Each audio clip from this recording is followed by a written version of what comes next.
내가 그 땅에서 아들을 낳고 손자를 얻으며 오래 살 때 만일 스스로 부패하여 무슨 형상의 우상이든지 조각하여 내 하나님 여호와 앞에 악을 행함으로 그의 노를 일으키면 내가 오늘 천지를 불러 증거를 삼노니 너희가 요단을 건너가서 얻은 땅에서 속히 망할 것이라.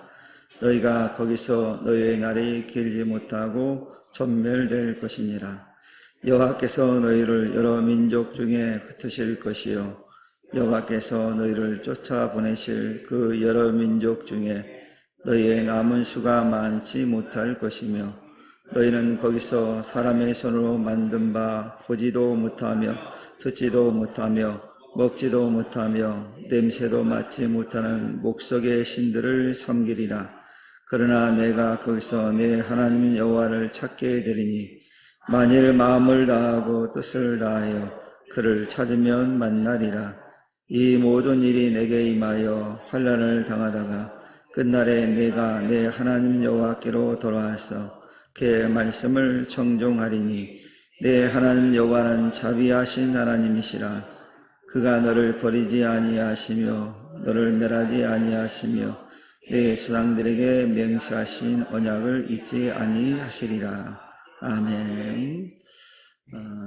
오늘 이 본문 말씀을 중심으로 해서 찾으면 만나게 된다라는 제목의 말씀으로 하나님의 말씀을 함께 여러분과 나누고자 합니다.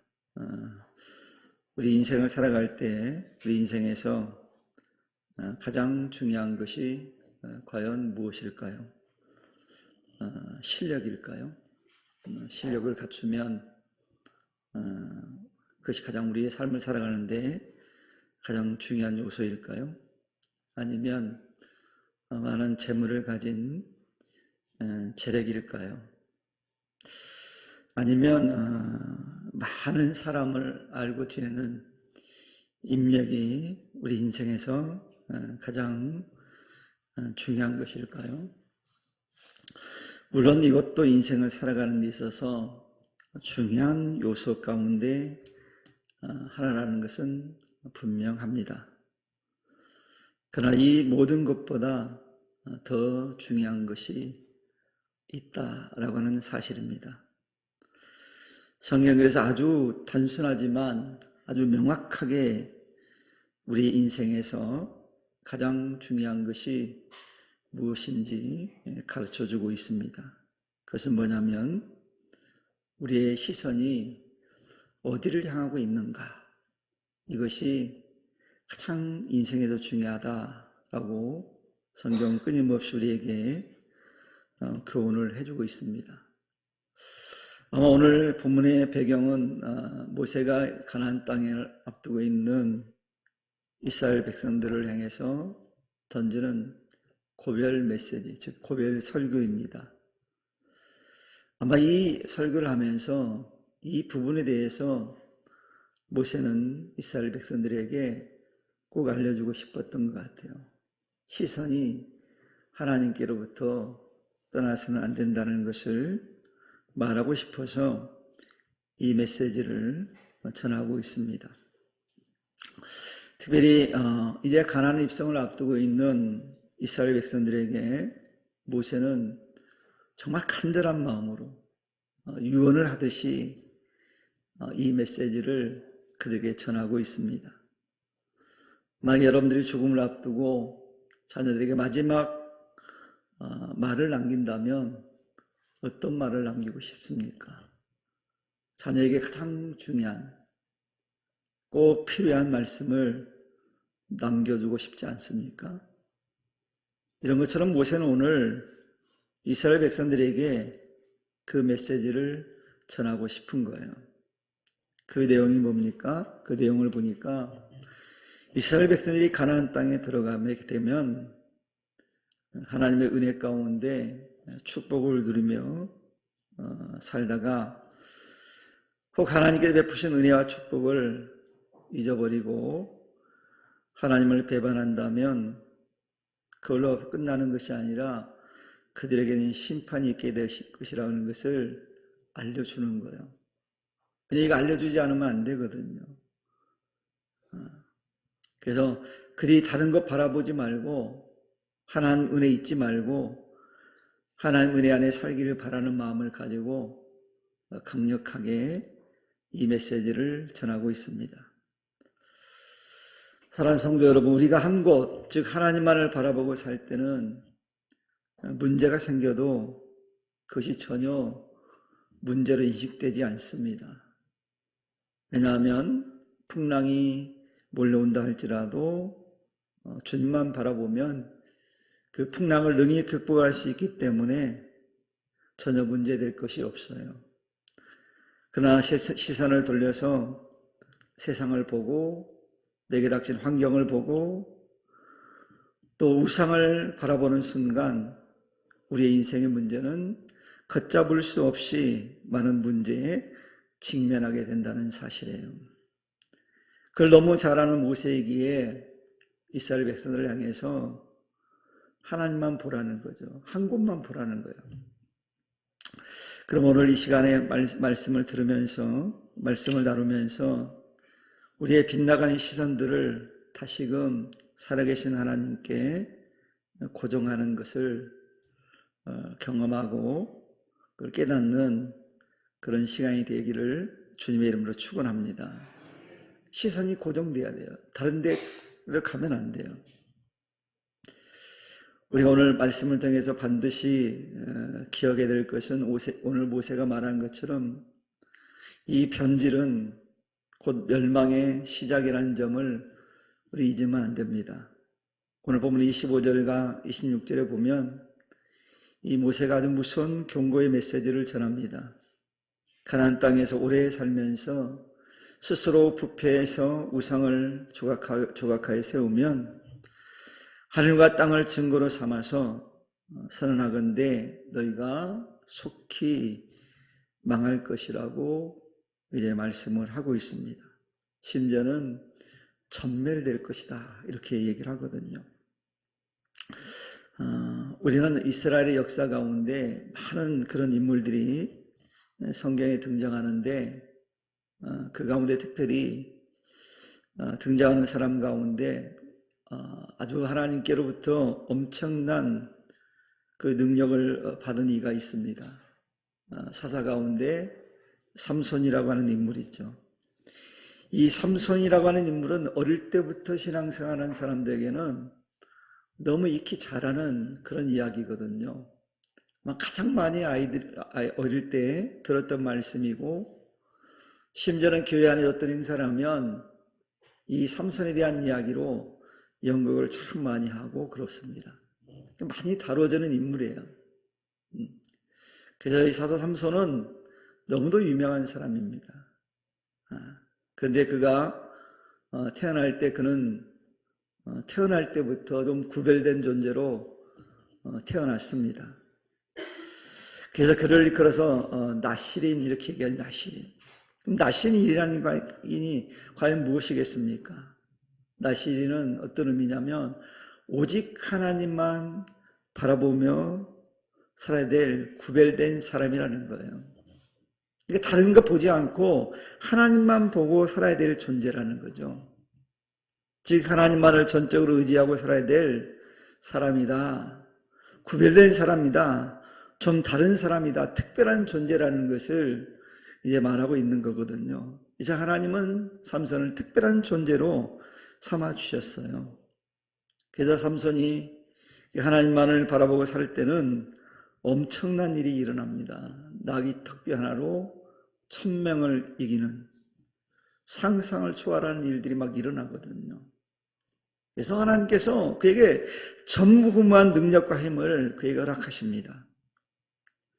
어쩌면 그에게 준 힘은 개인의 자랑이 아니라 하나님께서 자기 백성을 구원하라고 지키라고 주신 사명으로 주신 힘이거든요. 그러니까 오직 하나님을 바라보고 하나님만 바라보고 나갈 때 그 힘이 쓰일 수 있는 거거든요. 그런데 그런 삼손이 하나님 말씀을 망각하고 그의 시선이 다른 곳을 향하기 시작합니다. 다른 데 눈을 둔 거죠. 그래서 이방 여인에게 마음을 빼앗겨 버립니다. 그녀가 얼마나 이뻤는지, 얼마나 날씬했는지, 오늘 아이들로 말로 얼마나 섹시했는지 모르겠어요. 근데 아무튼 이 삼손이라는 인물이 이방 여인 들릴라에게 완전히 푹 빠져버려요. 헤어나지를 못하는 거예요. 하나님께 빠져 있어도 현찮을 판에 그 이방 여인에게 빠져버린 거예요. 그러다 보니까 나시린으로서 서약했던 그 서약도 우습게 여겨버립니다. 그뿐만 아니라 부모의 말도 듣지 않기 시작해요. 그리고 하나님의 말씀도 듣지 않습니다. 자기 마음대로 살기를 시작하는 거예요. 결국 어떻게 됐습니까? 자신뿐만 아니라 나라도 이태롭게 되었다고 하는 사실이에요. 결국 그는 두 눈이 뽑히고 맷돌을 돌리는 처참한 신세가 되는 종의 신분으로 바뀌어버려요. 이처럼 시선을 놓치면 능력을 잃게 되어지고 사명을 잃게 되어지고 결국 모든 것을 잃게 된다는 것을 삼손이 우리에게 교훈해 주고 있어요. 왜 굳이 하나님께서 실패한 삼손에 대한 이야기를 기록하겠습니까? 그걸 깨달으라는 거죠. 세상 역사는 실패를 기록하는 걸 별로 좋아하지 않습니다. 그래서 우리가 세상 사람들은 이 성공에 대한 얘기하면 자선해서 막 쓰잖아요. 그 실패에 대한 얘기를 별로 쓰려고 하지 않아요. 근데 성경은 정확하게 그 얘기를 기록해 놓고 있어요. 왜요? 시선이 다른 데로 가면 안 된다는 얘기죠. 그래서 우리는 삼손을 통해서 보여준 하나님의 교훈을 잊지 않기를 축원합니다. 그리고 이스라엘이 하나님 대신 섬기려 했던 우상들에 대해서 오늘 본문은 명확하게 이야기를 들려줍니다. 오늘 28절의 말씀에 보니까 뭐라고 얘기합니까? 이스라엘 백성들이 섬기려 했던 그 우상에 대해서 이렇게 해줍니다. 너희는 거기서 사람의 손으로 만든 바 보지도 못하며 듣지도 못하며 먹지도 못하며 냄새도 맡지 못하는 목석의 신들을 섬기리라 그랬어요. 참으로 어리석은 일이지 않습니까? 사람의 손으로 만들었을 뿐만 아니라 입이 있어도 말하지도 못하고 귀가 있어도 듣지도 못하는 무능한 존재 앞에 복을 베는 인생은 결국 그 우상처럼 무능해지고 마는 거거든요. 근데 그걸 모르고 그걸 섬긴다는 거죠. 반면 우리가 믿는 하나님은 어떤 분입니까? 우리의 신음에 대해서 정확하게 들으시는 하나님이에요.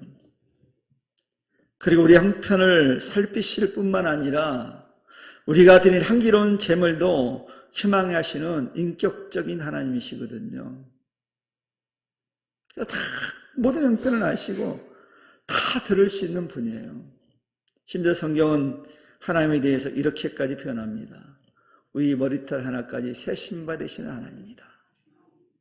그 얘기는 다른 말이 이거예요. 하나님 나보다 더 우리 자신을 더 잘 알고 계시는 분이 우리가 믿는 하나님이라는 거예요. 그런 우리의 필요한 것들을 모르실 리 없잖아요.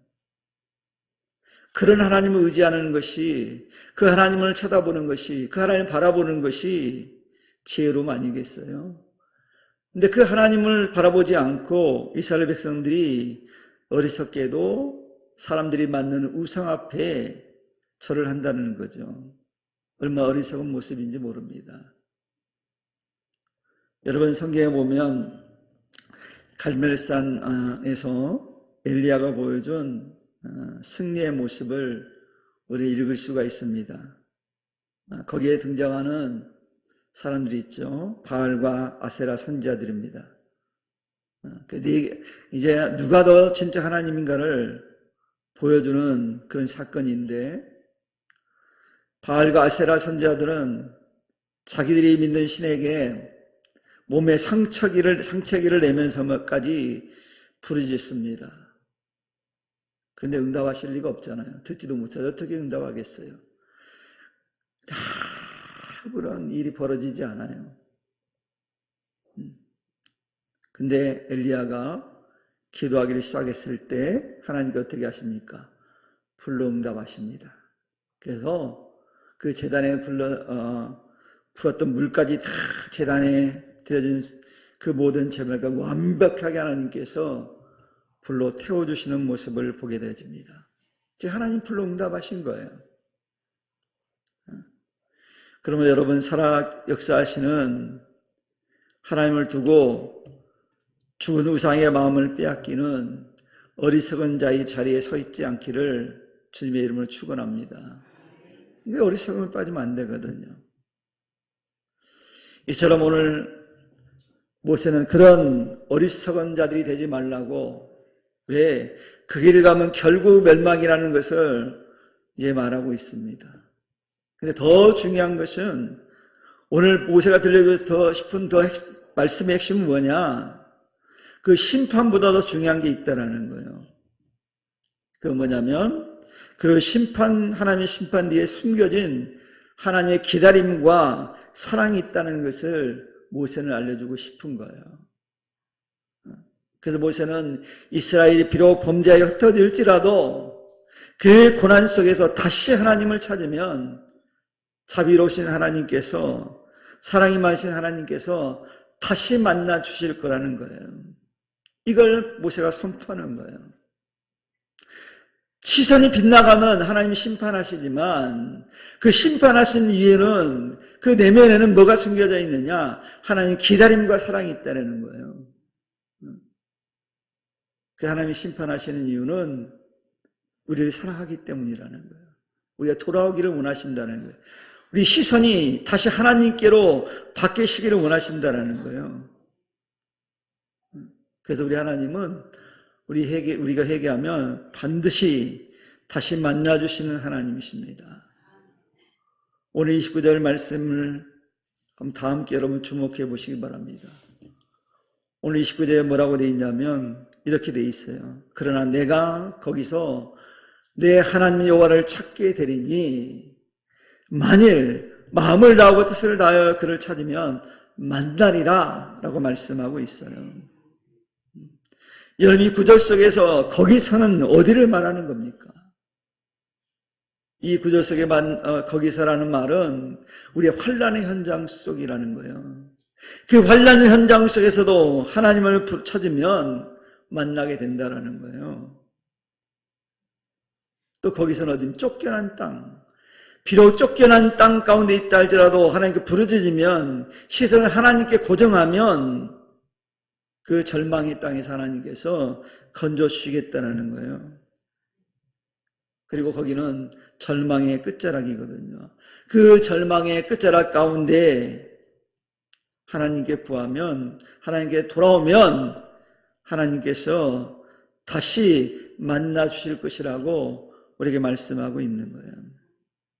이처럼 우리 하나님은 우리가 가장 밑바닥에 있을지라도, 실패해서 넘어진 자리에 있을지라도 마음을 다해서 하나님을 찾으면 다시 만나시겠다고 약속하고 계시다는 사실이에요. 그래서 이 하나님 우리가 믿어야 되지 않겠어요? 그 하나님을 내가 그 말씀에 순종해야 되지 않겠어요? 그렇게까지 해주시는데. 우리가 선지서를 읽다 보면 요나서라는 성경이 나옵니다. 그 요나서는 요나가 하나님의 명령에 따라서 니느웨에 가서 40일 후에 니느웨가 멸망할 것이라는 걸 전하는 사명을 받고 전하는 장면이 나오는데, 첫 번째 요나가 하나님의 사명의 부르심 앞에서는 불순종했습니다. 근데 우리가 요나 입장이라면 충분히 이해가 가요. 이렇게 설명하면 여러분들이 쉽게 이해할 수도 있어요. 여러분에게 하나님 어느 날 일본에 가서 일본에 선교사로 가라. 그럼 여러분 아주 기쁜 마음으로 예 알겠습니다. 가실 분? 한 분도 없어요?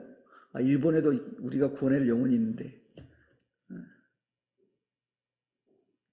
이런 관계. 아수르라는 나라가 늘 이스라엘을 괴롭혔거든요. 왜 적대적이었어요. 그 수도가 느니에잖아요, 느니에. 그 요나가 가고 싶겠습니까? 그 도망가 버렸어요. 그 도망가다가 풍랑을 만나서 고기 뱃속에 요나가 들어가게 된 거예요. 우리 여러분 고기 뱃속 그러면 큰 고기라고 그러는데 어떤 고기인지 몰라요. 어떤 고기인지 성경에 구체적으로 나오지 않으니까 어떤 건지 모르지만 큰 물고기예요. 여러분 사람이 고기 뱃속에 들어가면 죽는 게 당연하거든요. 근데 그 고기 뱃속에서 요나가 살아있어요. 3일 동안. 근데 그 고기 뱃속에서 요나가 깨달은 게 있어요. 야, 내가 사명을 놓쳤구나. 내가 하나님 말씀에 순종하고 하나님께 고정해야 되는데 내가 선지자임에도 불구하고 하나님께 부름받은 선지자임에도 불구하고 내가 잘못 살았구나라고 깨닫고 돌아오는 거예요. 기도합니다. 회개합니다. 그랬더니 하나님께서 다시 그를 사명의 자리로 옮겨주셨어요. 그리고 사명을 감당했습니다. 그럴 때 니느웨 백성들이 회개하는 역사가 일어났거든요.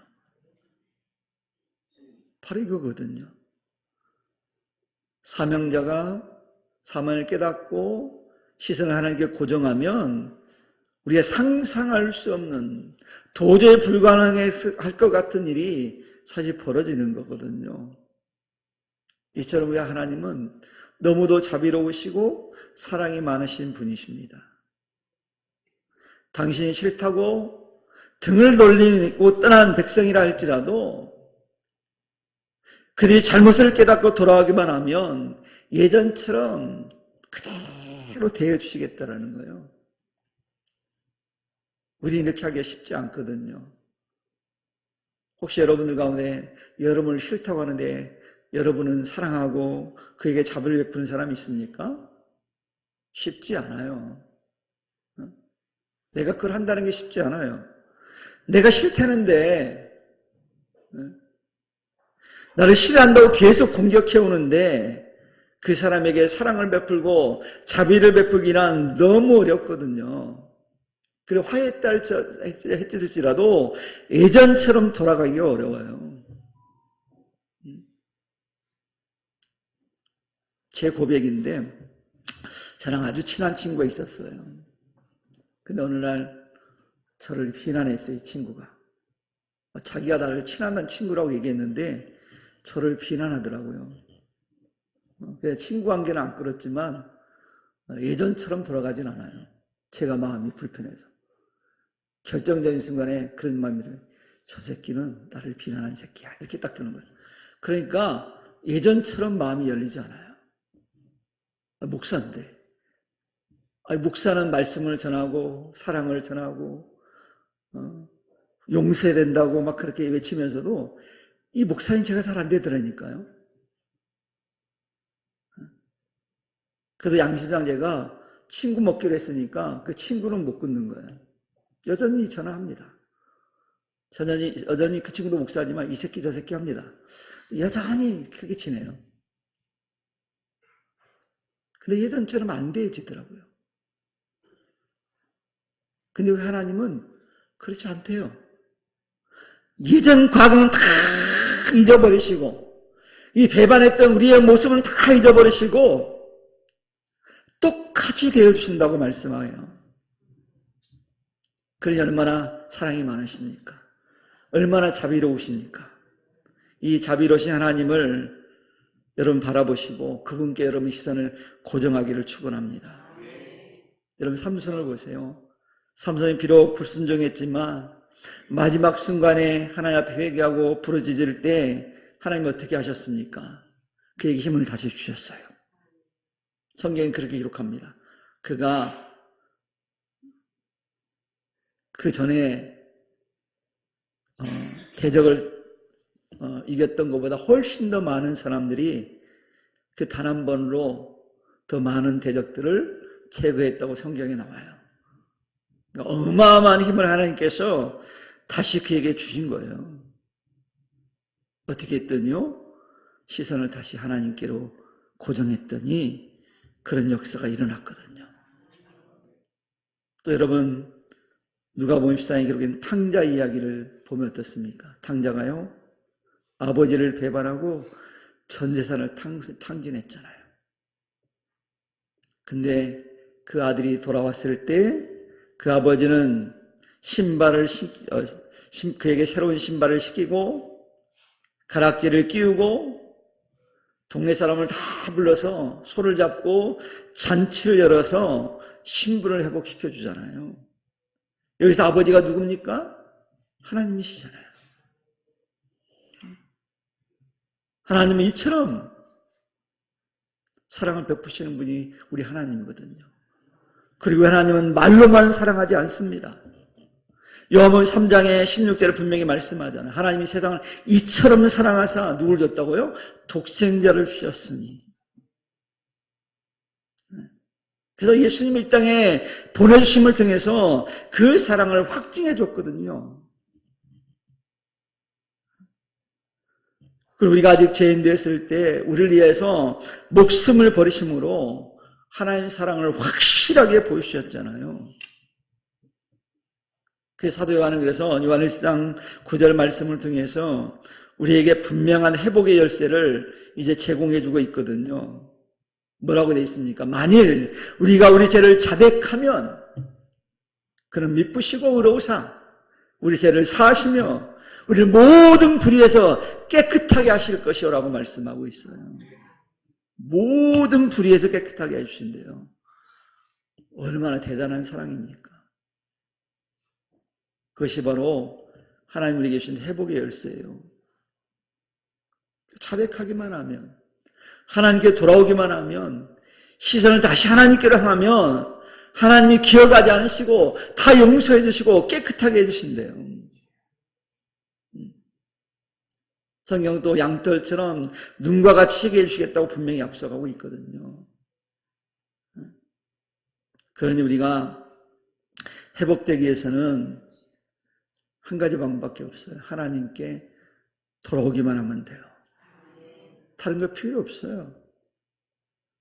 자기가 죄인인 걸 깨닫고 자백하고 돌아오기만 하면 돼요. 그래서 사도 바울은 스스로를 늘 뭐라고 얘기합니까? 자기는 죄인 중에 괴수다 이렇게 얘기하고 있어요. 그래서 자기는 날마다 죽는다고 고백했잖아요. 날마다 죽는다고. 그 날마다 자신을 죽이고 하나님을 찾았기 때문에 그는 위대한 사도로 하는 게 쓰임받을 수 있었던 거예요. 여러분, 우리 이걸 통해 뭘 깨닫습니까? 우리에게 필요한 것은 완벽함이 아니에요. 다 준비될 때 하나님 부르시는 게 아니거든요. 우리에게 필요한 거라서 돌이키는 정직한 회개가 필요한 거예요. 하나 앞에는 거짓말할 필요가 없어요. 저는 세상에 가장 나쁜 것이 거짓말이라고 생각하거든요. 이 거짓말은 뭐가 연결돼요? 사기랑 연결되잖아요. 사기.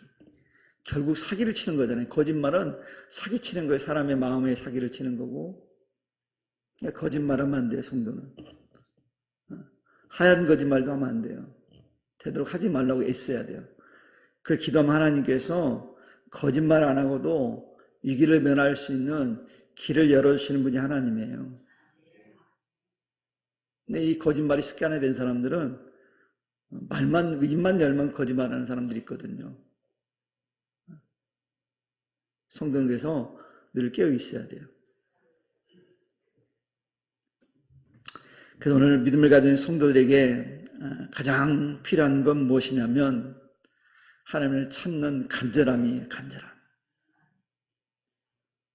세상 사람들은요, 하나님을 떠나 사는 것이 자유라고 생각합니다. 왜 그럴까요? 내 마음대로 결정할 수 있잖아요. 하나님 믿는 사람들 내 마음대로 결정하지 않고 내 뜻대로 즐기지 않잖아요. 하나님께 묻잖아요. 근데 세상 사람들은 그렇지 않아요. 내 마음대로 결정하고 내 뜻대로 즐기는 것이 행복인 줄 알기 때문에 하나님을 떠나 사는 것이 자유롭다고 말하는 사람들이 있어요. 근데 여러분 기억해야 됩니다. 떠남은 고통이고 하나님께 돌아오면 살 길이라는 사실을 알아야 돼요. 하나님 떠나는 게 즐거움이고 자유가 아니라 사실 고통이 시작되고 있는 거예요. 하나님께 돌아오면 고통이 같고 힘든 것 같지만 거기에 살 길이 있다는 사실을 알아야 돼요. 그건 여러분 집 나간 탕자의 비를 통해서 잘 우리에게 말해주고 있어요. 예, 아버지를 떠날 때는요 주머니에 돈이 어땠어요? 많았잖아요. 그래서 이 아들이 정말 얼마나 자유롭게 행복했는지 몰라요. 신나서 아마 갔을 거예요. 콧노래를 부르며 막 갔을 거예요. 막 뿌려댔을 거예요. 그러니까 막 주변에 친구들이 막 몰려드는 거예요. 뿌리는데 안 보일 사람은 있어요. 사람은요 돈 앞에는 다 머리를 숙이게 돼 있어요. 돈 싫어하는 분 저한테 다 주세요. 돈 싫어하면 저는 돈을 좋아하거든요. 돈 싫어할 사람은 없단 말이에요.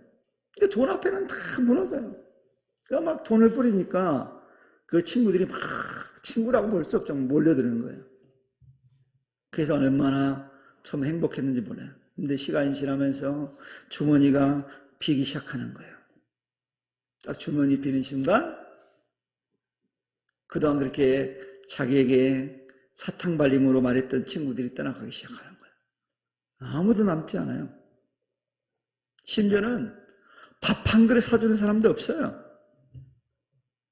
나중에 보니까 돼지가 먹는 지엽 열매조차도 먹지 못하는 굶주림과 애로움이 그에게 찾아왔습니다.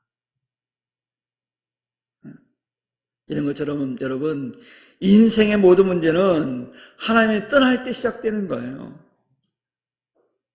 반대로 인생의 모든 문제 해결은 아버지 품으로 돌아올 때 해결된다는 사실을 아시기 바랍니다. 그래서 아버지 품에 있는 한 더 이상 먹을 것과 입을 것과 이런 것들을 걱정할 필요가 없어요. 그 아버지만 의지하면 되거든요.